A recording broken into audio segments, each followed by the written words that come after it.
This is the extratime.com League of Ireland Voice Notes podcast. I'm Oisin Langan. Coming up, Jon Daly, the St. Pat's interim boss, on how he wants to be the permanent boss. His team beating Drogheda United by 3-0. We'll also get the analysis of Colin Hawkins on that game. Dundalk turned it around late against Cork City. There was some controversial decisions as well at Oriel Park. They beat the Leesiders 2-1. John Flanagan will join us from there. UCD losing 3-0 to Shamrock Rovers. MacDara Ferris will tell us all about it. We'll also hear from Aaron Greene. While Bohs lost 1-0 against Derry City at Dalymount Park. Grant Horton getting sent off there. Dermot Liddy of Drive 105. We'll hear from him. He sent us a voice note. In the First Division, last night as you listen, Kerry FC picked up their first win ever. A 3-2 victory away to Athlone Town. Billy Dennehy, well, he was quite emotional afterwards, as you can imagine. And we're going to hear from him. We'll also hear from Dave Rogers, the Finn Harps manager, on their 2-0 loss against Bray, but also their season so far and on where they've been this season and where they want to go. Waterford beat Cove Ramblers by 5-0. Galway continue their march back towards the Premier Division. They beat Wexford by 2-0. There are so many choices as to where we could start, but I think it has to be in Athlone, where Kerry got their first ever victory in the League of Ireland, beating Athlone by 3-2. Afterwards, their manager spoke to the Kerry FC social media channels, I should say. Billy Dennehy, it took 14 matches before here, a victory. Yeah, Ivan, look, obviously a very special night for Kerry's football or soccer. It's the first ever win in the League of Ireland level. It's been a lot longer coming than we would have liked and hoped for, but you know, that is really for a lot of people outside of this group as well. You know, the players and the coaches and the academy coaches, the academy players and all the supporters who have, you know, I suppose took on this journey and we're all in it together, but it's been difficult, and through the difficult moments everybody stuck by us and helped us so much and given us the belief and the confidence to keep going, and you know, that first win is for everybody that has supported the club in every way since we've come into the league. Talking about the game, I mean, it's probably one of the most entertaining games I've been to so far. 2-0 up, 2-1 in at half time, probably a bit edgy. Then they got their goal after constant attack. Ryan Kelleher's goal at the other end. Lads watching the stream above thought it was not over the line. We thought it was given. Look, you take those when you get them, like. Yeah, no, of course, Ivan. And look, we obviously spoke before the game about starting the games right. You know, we feel like when we do that, the performance is a lot better. And we did. We started the game really well. I mean, the first goal from Ryan again is a great finish. And, you know, we're on the front foot. We've momentum. We're pressing and we're good in the transitions. And we're kind of counter-pressing a lot of good areas where we're winning the ball back. And you know, obviously then we did tire a bit as well. You know, that first goal obviously gives them a bit of momentum. So we kind of rode a look at times as well, in fairness. But, you know, Aaron coming into the team, debut and goals at his age was an absolute phenomenal performance. You know, we know at this level our keeper's going to have a good game majority of the time, and it was a fantastic performance by him. And I think overall the team can be very proud of what they did tonight. As I said, it's the first win at League of Ireland level for Kerry, and this now will give them belief going forward, and also the academy kids below them belief that they can come and play at this level and win games too. Congratulations to Kerry FC. Hopefully we'll do more on them within a couple of weeks. I had planned to go to Tralee anyway. What a night last night was for them. A 3-2 victory against Athlone Town. Back to the First Division in a while. We'll hear from Dave Rogers, the Finn Harps manager. But we will start, I think, at Oriel Park, Premier Division wise. We'll start at Oriel Park, where Dundalk enjoyed a 2-1 win against Cork City. They left it late. They left it very late. Let's hear from former Dundalk defender John Flanagan, who was there for LOI TV and LMFM. Afterwards, he sent us this voice note. Well, Oisin, just leaving Oriel Park here after what can only be described as one of the best endings to a game I've seen in years. Cork looked as if they were cruising to a 1-0 victory thanks to a Noel Abbey goal in the first half. Dundalk had plenty of possession but never really created anything. But Pat Hooban had a good chance in the first half to come back off the crossbar. The blood and guts and the intensity that we expected from Dundalk in the second half never really happened. But then coming to the end, Cork City had 2 players sent off. Forrester Honan for 2 yellow cards, and then Dundalk equalised. Cammy Elliott, wonderful improvised overhead kick finish to level it up. Then a minute later, Cork captain Keane got sent off for a reckless challenge. He won the ball, but it was off his feet. He was high. He caught Paul Doyle and gave the referee really no option but to send him off. He endangered another player, so he had to go. And then I think it was in the 97th minute, Dundalk, out of nowhere, another wonderful finish by Pat Hooban capped off a memorable victory.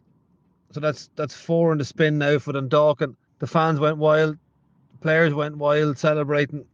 Cork City go home empty-handed after a fairly decent performance from them, it has to be said, until they lost those 2 players late on. So final score 2-1 Dundalk. Controversy aplenty at Oriel Park, with Dundalk overcame Cork City somehow by 2-1. And we'll have more on Dundalk on Monday night/Tuesday, because they're away to Derry, and I'm going to that game and we'll bring you a special voice notes podcast. We'll also feature Shamrock Rovers and St. Pat's in that podcast. Shamrock Rovers beat UCD 3-0. We'll get to that. First though, St. Pat's with their 3-0 victory against Drogheda United. Jon Daly, the St. Pat's interim boss, to come, and we'll hear from Kevin Doherty, the Drogheda manager. But first, the analysis of 2-time league winner with the Saints, Colin Hawkins. He was with me on commentary for LOI TV, and afterwards we had a chat about the game. A game in which the Saints struggled for long periods, but eventually came up with 3 goals through Jason McClelland and 2 wonderful strikes from Chris Forrester. I did feel, I think I said with 10 minutes to go, I just felt that Pats, they could sniff there was a win there for them, even though they didn't play particularly well. It looked like they were going to push on, but I didn't think they were going to get 3 goals in that. But in fairness, Jon Daly, his subs have paid off. Jay McClellan has come on and opened the floodgates with the first one. You mentioned the substitutes there. How did it change the game? What did it change in the game for Pats? I think maybe there was a bit of tiredness. I think Drogheda, they were out on their feet. Ryan Brennan was probably man of the match, and you saw at the end he got a little bit sloppy and a little bit tired at the end of the game. So maybe it was more that Drogheda had done so well, and Pats, they were always going to get chances. The crowd had been quiet here all night, and then obviously they came to life just in the last 10 minutes. But again, looking at it overall, Pats have got, they've got their win, they've got their 3 goals. On paper, it looks like a really good win, but they're going to have a lot stiffer task starting on Monday in Tallaght Stadium. 2 wins out of 2 for Jon Daly, the interim manager. Let's talk about Drogheda before we concentrate on Pats again. They did create chances in this game, and they can consider themselves unlucky to have not only lost, but lost 3-0. Yeah, definitely. I think Conor Keeley had a great chance again. Dean Linus at 0-0. He's had a left foot volley there that Dean Linus has got down to save well. They did have a couple of other chances as well. Freddie Draper did okay up front, and then obviously Adam Foley came on, replaced him. But Drogheda overall, they will be disappointed, especially conceding that first goal from a set play. They'll look back at that during the week and wonder how that went in and what they could have done to be a lot tighter. So really disappointed to concede from that. And then Chris Forrester then turned on his magic with the 2 goals after that. And I think we saw Drogheda's lack of bodies hit them, especially in that last 20 minutes. Good as St. Pat's goals were, 2 of them anyway, you could see Brennan was jaded, especially for that last one where he was dispossessed by Forrester. He actually looked injured, and he had been down a couple of times in the second half. Now, he did play well up to a point, but maybe injury got to him in the end. Yeah, again, I don't think that's ultimately what cost Drogheda the game. We talked to Kevin before the game. He was down to, I think he was down 7 or 8 bodies, which is a huge when you have a budget and a small squad like he has. But Drogheda are having a really good season. I was really impressed with their shape and their discipline right throughout the game. So I'm sure they're going in there thinking, we weren't that bad. It wasn't a 3-0 defeat, and they'll bounce back quickly because there's a lot of good characters there. The likes of Gary Deegan, Conor Keeley, fellas like that. They'll get them going again for next week. Darragh Markey, first half was excellent. Went out of a bit in the second half, but lots of positives for Drogheda to take from the game as well. You mentioned maybe a quarter way into the second half, or maybe it was in the first half. I don't remember. My memory isn't great. Mulroney wasn't doing enough. Did he step it up in the second half? And if so, what did he do that impressed you in the second half that he maybe wasn't doing in the first half and for the first part of the second half? Yeah, I think, as I said, you're always overcritical on a Chris Forrester or Jake Mulroney because they've got magic in their boots. They can win games on their own, and sometimes when you see them maybe going through the motions a little bit, that's when you have a bit of a pop at them. But he definitely, the last 20 minutes, he switched wings a few times as well. He went from the left to the right, and then he got some great balls in the right hand side. I think Sam Curtis behind him definitely helped when they made that switch. Jamie Lennon coming in the 6th, and Sam Curtis coming out of centre back. Jake and Sam worked really well down the right, got a lot of great balls, and Sam Curtis put in a great one. Jake put in some good ones on his left and his right. So much better from him in the second half, and that's the consistency the Pats fans will want to see from him, because I think everybody knows what a top player he is. Is it frustrating that Pats didn't effectively do anything until that first goal? They created a few chances before that. You could see them kind of growing into it. Or do you look at it and you say, well, they did it when they needed to? What do you take from this as I don't know if you're a Pats fan. You won 2 leagues here, but I don't know if you're a Pats fan. But say you were a Pats fan, what would you take from it? The positive or the negative? Listen, I think they still have a long way to go. I really do think that. I think they have a long way to go to bridge the gap. When we saw Rovers here the previous week, and we saw the strength and depth in their squad, Pats are still finding themselves out a little bit. They've obviously had a couple of injuries. They're missing Joe Redmond at the back, which is a huge loss. But listen, they're working on it. New manager come in, Jon Daly. I'm sure he's got new ideas of his own that he needs to implement. That's going to take time. So they probably need to make a decision fairly quickly. Is he getting the job, or are they going to bring someone else in who's got whole new ideas? Because there's a lot of quality players there. Adam Murphy really impressed me as well. Brighton busy. Sam Curtis. So there's good players there. So if I'm on the Pats board, I'm saying we need to make a call on it. Are we going to give it Jon Daly? I don't like this. We give him 4 or 5 games and see how he goes.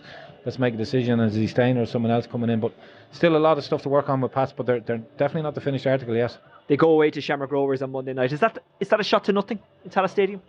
I suppose it is. They've after won their last 2, but they don't want to turn into a team that win 3 and lose 3, and that's what's been happening to them this season so far. They want to find that consistency, where you've gone on a great run and then you've gone on a really poor run. So again, I suppose a good result for them is to go to Rovers and getting a draw. To be honest, the Rovers they're going to take some stopping. They're an incredible side, and they probably even rested players tonight against UCD. I haven't seen the starting line, but I'd imagine when I see Aaron Greene scoring. So tough game on Monday for them. Finally, Mason Melia came off the bench. He's the youngest ever player in the League of Ireland for St. Pat's. I would suggest probably the youngest in the league ever, maybe anyway. He's 15. He was born in September of 2007. What an achievement from the young lad, who's off with the under-17s to the European Championship tomorrow as we speak. Yeah, brilliant. And I love seeing things like that. I love seeing a club giving a young lad an opportunity like that. And again, he brought him on quite early in the game. Like, there was still probably 20 minutes to go, or 20 plus minutes when he came on. So listen, I don't see the kid training. I haven't seen. I was dying to see, and he looked bright and busy when he came on. He's got a good frame, but at that age to come on in the first team game like this, it's a testament to his schoolboy club and to his parents and that he's done so well. So it's really great to see, and it's good for the future of the league of players like that, and wish him all the best with the Irish 17s. Are you liking that it's a young league now? Yeah, 100%. Again, we talk about Sam Curtis, Adam Murphy, players like that. They're the players you want to see coming through, and you want them staying here, coming through the academy systems in the club and getting their chance with the first team, and then it's a better product on the pitch all the time. Okay, Colin Hawkins, thank you very much for joining us here at Richmond Park for St. Pat's. Overcame Drogheda United by 3-0. Jay McClelland with the first 4 at the Saints, Chris Forrester with 2 very special goals to seal it in the end. Let's get some reaction from the managers, which you're about to hear now. Jon Daly, St. Pat's interim manager, a 3-0 victory here against Drogheda United. Your reaction to the result and the performance? Yeah, of course, the result is very pleasing. 3-0 at home, 3 points and 3 goals and a clean sheet.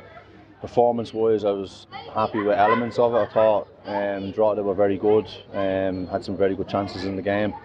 Dean made a great save at 0-0, which is a big moment in the game. But, they're the moments that you need to take in football, and Drogheda didn't take them, and it gave us that opportunity to then go up to the end and get the first goal. And a couple of late goals then from Chris Forrester. Obviously the first one was outrageous bit of skill, and then the second one then obviously he capitalised on a mistake and take it from the goalkeeper, and I think we were all screaming from the square to Mason Melia for his first ever goal, and Chris obviously sticks it in and caps it off for 3-0. So yeah, performance wise it can be better. I think there's elements that we want to do better, but we'll take that result every day of the week.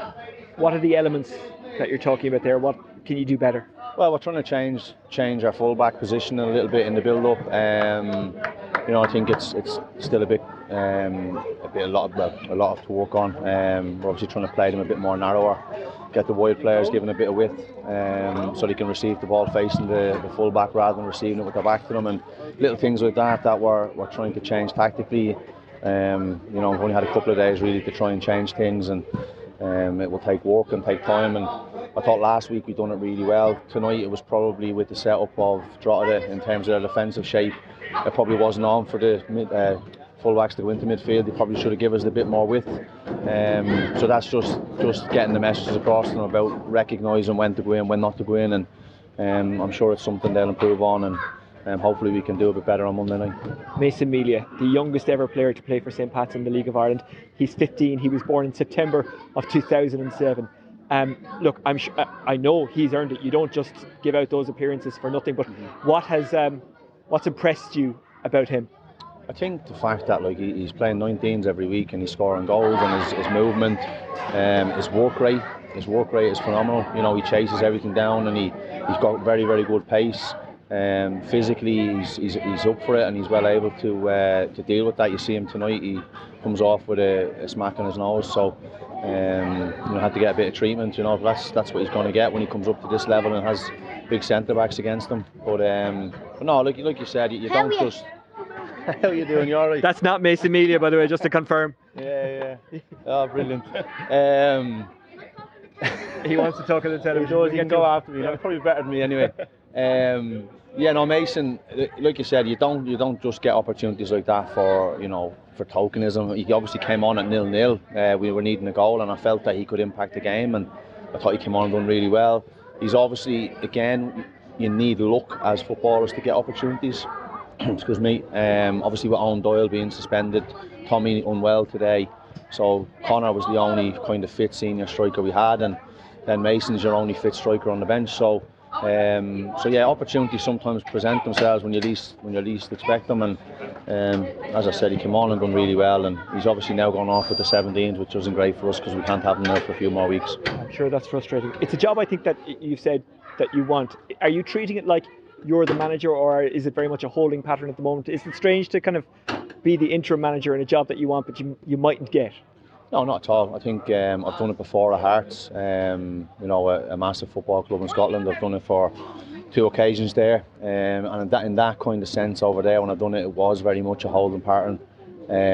This time round, I'm obviously a bit further on in my coaching career, so I feel like I'm ready to go, and I want to do things the right way and do it in the right manner. I said that to the players from the start. We're obviously disappointed for Tim to leave. I'm looking for an opportunity to step into management, whether that's here or elsewhere. So I'm going to do it the way that I feel it should be done. And then obviously it's either going to be here, or I'm just getting myself ready for that next step when it comes along elsewhere. The next step for the team is Shamrock Rovers in Tala on Monday. Given where they are, is that a shot to nothing? Is there pressure on you, or is there pressure off, given that they'll be at home, they're the outrageous favourites, or what way do you look at it? No, it's an opportunity to go and play a game of football. I think if we can play, we're going to have to play better, 100%. I think if we give up the opportunities we gave up tonight, Shamrock Rovers will punish us and they'll score. So it's important that we're defensively solid, but also that we pose a threat going forward. I think the game we had against them through there earlier in the season, we drew 2-2, we were very good. And then even in the game we had here, 2-0 game, we didn't really offer much going forward. We had a couple of opportunities early in the game, but they've scored 2 goals from outside the box against us, that very good strike. So we know the threats they have. We obviously had threats as well in our team, so we need to make sure that we turn up in that sense as well. Well done tonight, John. Thanks, Sophie. Thank you. Kevin Doherty, Drogheda manager. A 3-0 defeat here at St Pat's, but would you consider yourselves unlucky? Yeah, been lucky every week for the last few weeks. Again, I don't know what it looked like, but chances we had to go and score, great saves, we've made a couple, but again, you might say, we're chasing this. Just even the goal we gave away in the first place, we have a chance, we have a break. We score, go down, get a corner. I thought we were really, really good. Again, I told you the situation we were before the match, we were down 7 players, I think, got 6 all defenders really. The lads played really well, but playing really well and getting beat. And then it looks, what they scored in 90 and 92nd minute again, but we beat 3-0, so we just have to get over it. Will you be getting many bodies back for next week, or what's the situation? Maybe one, well, Manny obviously will be back because he was suspended tonight, but as you say, Ryan Brandon was excellent. And the lads are really good, and they have been really good, but again, and everyone will be telling me tomorrow and tonight and night as well, really good. And it wasn't a 3-0 game, it's 3 Drogheda now. That's repetition of the home game. We have to answer quickly. We can't just, when we go down, then go and give away another one or another one. Really, really poor goal. But again, the players are absolutely magnificent. I'm so proud of their work rate, but that's the minimum. Like the professional footballers, for the most part, they have to work hard. So the great group just cannot afford to be missing the chances that we're missing again. And then obviously I leave myself vulnerable. Cheers, Kevin. Thanks. That's all the reaction from Richmond Park, where St Patrick's Athletic won 3-0 against Drogheda United. This is the ExtraTime.com League of Ireland Voice Notes podcast. Let's go across the city from Richmond Park to the Belfield Bowl, the UCD Bowl I should say, where Shamrock Rovers beat UCD by 3-0. ExtraTime.com's MacDara Ferris was there, and afterwards sent us this voice note. The 3-0 win was their 8th win from their last 9 games, along with 1 draw, and it means the Hoops have won 14 consecutive league games against UCD. Andy Myler's men will be thankful to see the back of the Hoops, who've kept a clean sheet against the students in each of the last 10 encounters and really didn't create much this evening. Andy Myler had just made one change from his team that lost 1-0 to Shelburne last week. They went with a 4-1-4-1 formation, which is a bit different from the 3-0 defeat in Tala last month when they lost 3-0, when they were played 5 at the back. They were set up maybe a little bit more offensively, but it really didn't make much difference. The Hoops really dominated right from the first minute. It was Trevor Clarke who got the opening goal for Rovers after 60 minutes. Rovers were looking constantly to get Clarke on the ball. He's in a rich vein of goal scoring form. That was his 4th goal in 5 games. They were looking to hit him with long diagonals at times, but actually the goal came from Clarke picking up the ball inside his own half. He took it up, played a 1-2 with Graham Burke, and then slotted it home to make it 1-0. And it was 1-0 at the break. Rovers had a lot of chances, a lot of set pieces. It was a bit of a change this evening with Jack Byrne not part of the Shamrock Rovers squad. The set pieces were given to Marcus Poom, and the Estonian international caused all sorts of difficulties with his corners into the box. He had 5 in the first half, and various Rovers players, Sean Hoare, Pico Lopez, all got their head on the ball, but they didn't make Cian Murphy work in the first half. And in the second half, Rovers went 2-0 up after 54 minutes. Aaron Greene, who was making his first start of the season, he got in at the back post just to slot home a Marcus Poom corner from the left. The goal had come from a Poom corner, which Rovers, Johnny Kenny's shot had been blocked. Rovers recycled the ball. Poom played in a really dangerous cross in from the right. Just beat the onrushing Lopez and Sean Hoare, but Aaron Greene was lurking at the back post just to top it home. With Monday's match against St Patrick's Athletic in mind, Stephen Bradley had made 5 changes to his starting 11, and he made his substitutions early. He made his 4th sub after 70 minutes, and that 4th substitute, Justin Farazai, in the 71st minute, was very much part of Rovers scoring their 3rd and final goal. His cross was deflected home by former Rovers player Adam Wells. Wells was really unlucky. He got a touch on the ball, and it beat Cian Murphy. Darren Nugent, who started the match, he hit the post, but really the game kind of petered out at that point with Rovers maybe with one eye on the game on Monday. And it means, as I say, that Rovers go top of the table for the first time this season, showing ominous form, the form that has won them the last 3 league titles in a row. Now, McDarrett was very busy because, as well as sending us a voice note, he also spoke with goal scorer and I think it's fair to say League of Ireland veteran Aaron Greene. Aaron, you must be delighted with the win this evening. Good win, your first start of the season and your first goal of the season.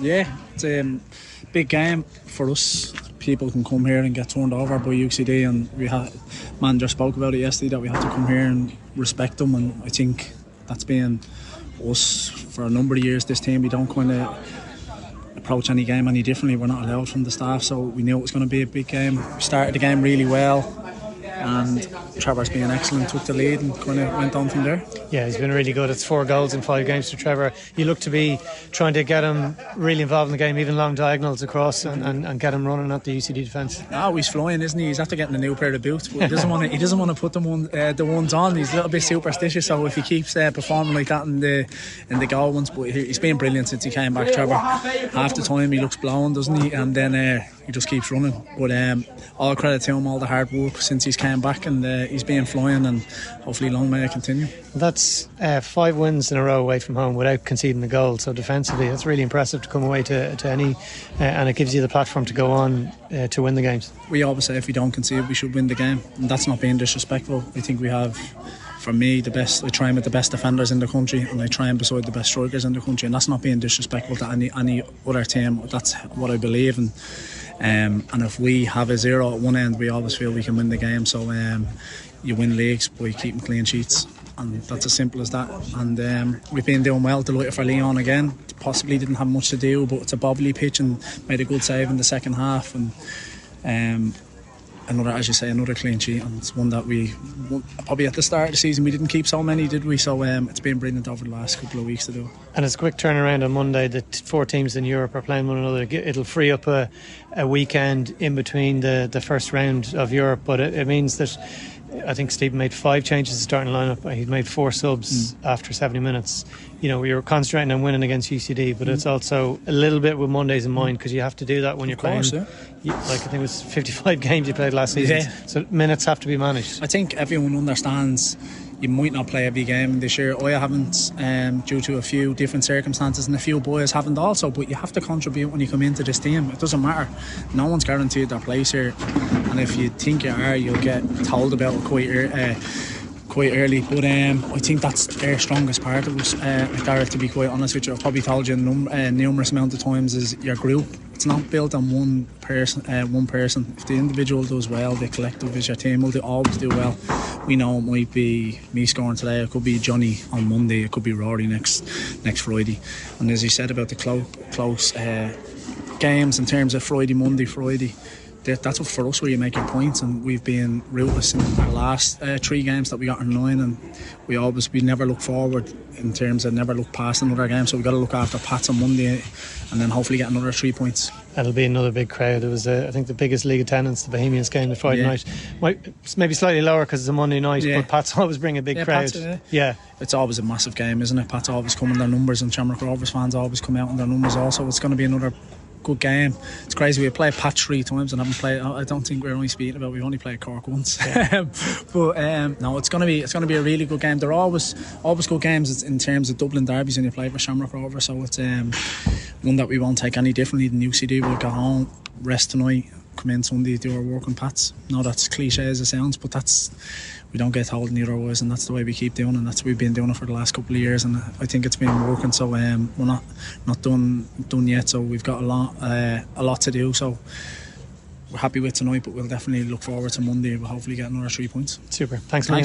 See you, all the best. See you, pal. That's all the reaction from the UCD Bowl, where Shamrock Rovers beat UCD by 3-0. Shamrock Rovers back in action on Monday night when they take on St. Pat's. Derry City also in action on Monday night when they played Dundalk. Last night, as you listen, they beat Bohemians by 1-0 at Dalymount Park. Dermot Liddy of Drive 105 was there, and afterwards he sent us this voice note. Derry City came to table-topping Bohemians at Dalymount Park, and for the second week in a row claim a 1-0 victory on the road. 3 points for Derry at Dalymount, but in the end it was hard fought.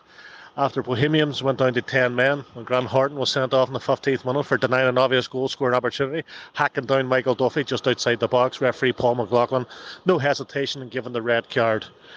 2 minutes later, Derry got the ball into the box by Michael Duffy putting the ball in, and Ryan Greene was a few yards out to turn it home from close range beyond Talbot's despairing dive. Derry City absolutely bossed the first half, as you would expect, against the 10 men. And went on at half time, just a 1 goal to the good. Coming out the second half, Bohemians regrouped and showed their mettle, pushing Derry all the way, and Derry hanging on. In the end, lots of balls into the box, but Brian Maher not really troubled.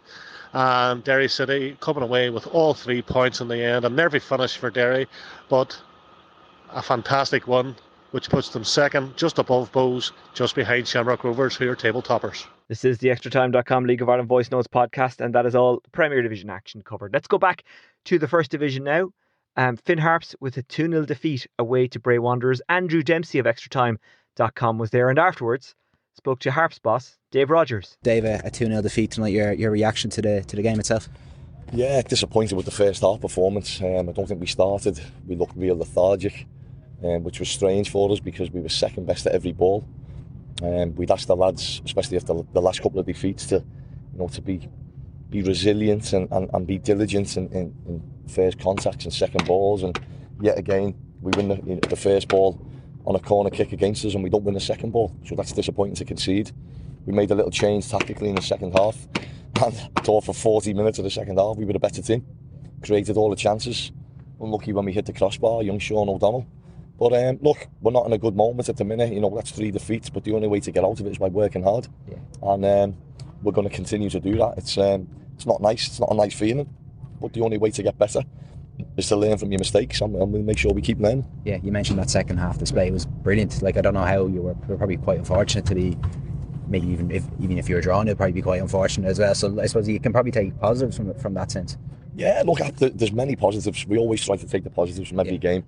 Like I said, 2 weeks ago we were only 3 points away from probably going into 4th place.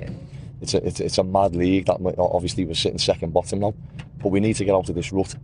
And the only way to get out of that rut is by performing the way we performed for 40 minutes of the second half. And I'm glad you picked up on it. I thought the lads were outstanding. You know, we had 5 or 6 really clear-cut chances. We're not getting the rub of the green in the opposition goal, whereas opposition teams seem to be getting all the luck in our goal. But it is what it is. We know where we're at, but we also know that we've really got to improve, and we've got to, listen, winning becomes a habit, but so does losing, and we need to now go and get the next 3 points on the board as quickly and as positively as possible. Yeah, because obviously Daniel came on, and I think was within 40 seconds he had that chance. It looked like it maybe hit the inside of his foot. Yeah, there was a great strike from Ryan Flood, and again, it's like what we said, we made a little change. Look, don't get me wrong, Bray were very good in the first half. Let's take nothing away from them. They were very good, their movement was really good, and we just couldn't live up with it. So we had to make that change where we sort of went to a diamond in midfield, and we matched up with them in the second half. But, you know, like you said, for 40 minutes, I thought we were absolutely outstanding. We were on the front foot. On another night, we probably scored 2 or 3, and you win the game.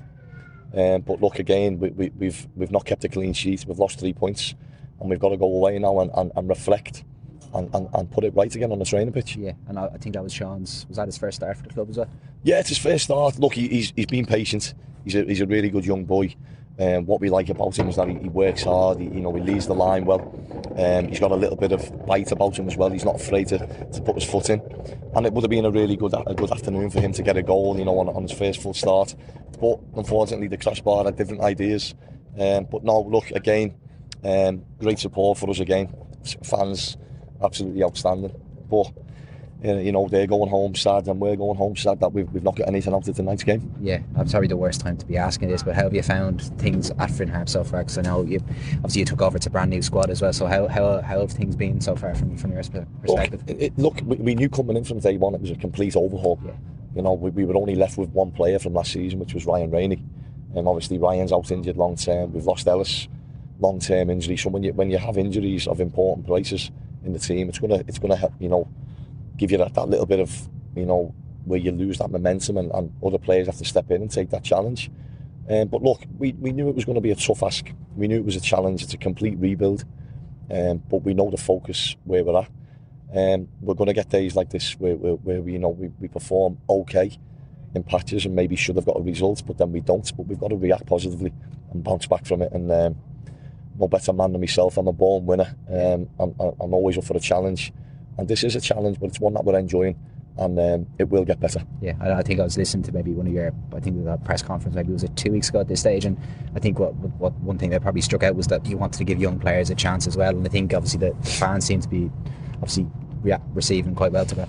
Yeah, but look, fans have expectations, you know, and rightly so, but you know what the fans need to realise as well is that we're on over 50% less budget than what's been there before. We don't have players travelling from Dublin or from Sligo or from Galway anymore and training one night a week. You know, we've a young, hungry squad who are all based in Donegal, and that's the pathway we had to go down. So that's where the whole rebuild and the whole sort of re-energising the club. So it's always going to take time. But again, it's not nice when you lose games of football, and we understand that, and we understand the fans want to see a winning team and 3 points. But look, you know, it was only 2 weeks ago we'd only lost 1 in 9. So now we've got to keep working hard, get the momentum back again, get some positivity back around the place, and pick the lads up, and we go again, ready for the next one. Yeah, I know for provincial clubs as well, it's really important to have that local identity, isn't it? So obviously that clearly was in your thought process when putting this squad together. Absolutely, and that's one of the when I sat down and spoke with the chairman had said to me, he said, Dave, we've lost so many good young players that have gone to different clubs, and because, you know, there was never a pathway for them, but to get into a pathway, you've got to be good, you've got to be able to handle situations, and again, some of our players can handle it at times, but some of them need to start learning real quickly, because this league is an unforgiving league. It's a tough league, but we want to give them the platform, we want to give them the, you know, the environment to go and express themselves.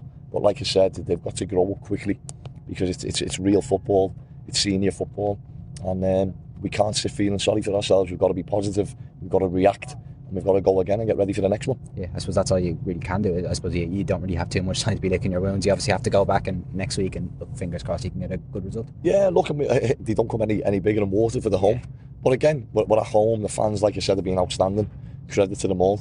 I do understand. I know I'm a fan myself. And so I know they want to see results, but we'll get there. Slowly but surely we'll get there. It's a process, but it's a process that some of the boys now really need to start stepping up, because that's 14 games in now, and we need to start getting some more points back on the table. And especially, I see the way they train on a day-to-day basis. And, you know, they give it their all. They want to learn. They want to get better. But it's no good doing it on the training pitch. You've got to do it consistently on a match day, and not just for half a game like we've done this evening. Got to do it from the first minute to the very end minute. Yeah, and how hard was it, or was it hard to pick them up after that last Waterford game, or is maybe a little bit of revenge you want to get next week? Or no, it's not even about revenge. But look, you know, I think Bray lost 6-0 to Galway United, so there's some crazy results go on. It happens in football. I've been on the end of it myself as a player. You know, where I've lost the game 7-0, 6-1, and you're thinking, wow, how have we got to this? But it's all part of the learning process. You know, nothing's ever perfect. But what you've got to do, you've got to make sure that you're always positive. You've got to react in the right way, in the right manner. And we've got to start putting an end to the silly mistakes and goals that we're gifting teams, because that's what it's been.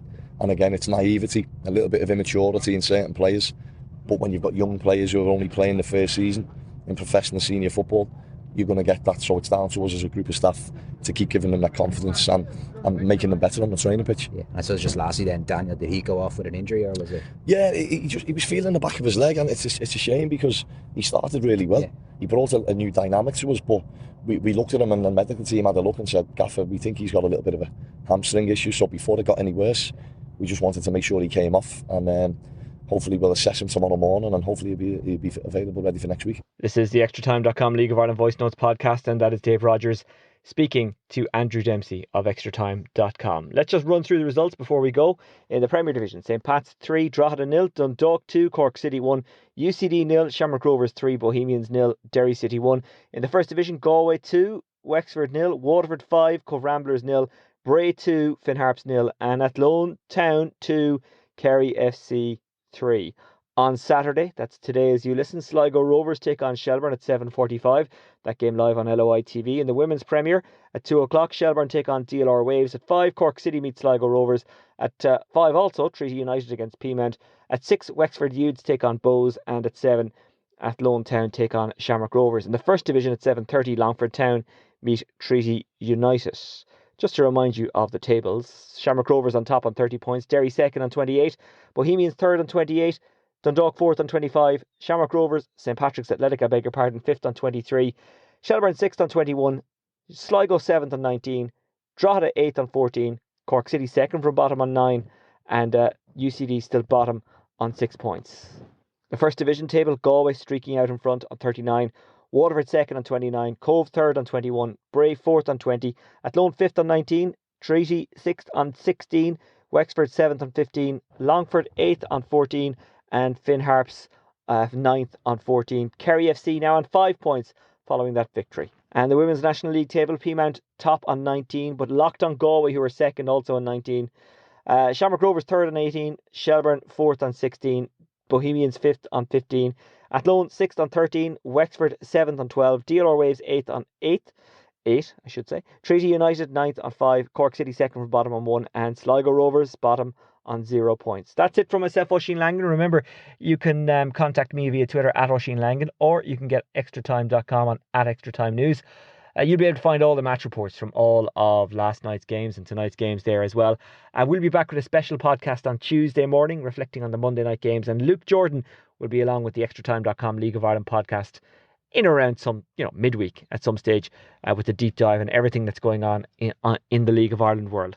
That's it. I'll talk to you soon. Enjoy the rest of your weekend. Take care. Bye-bye.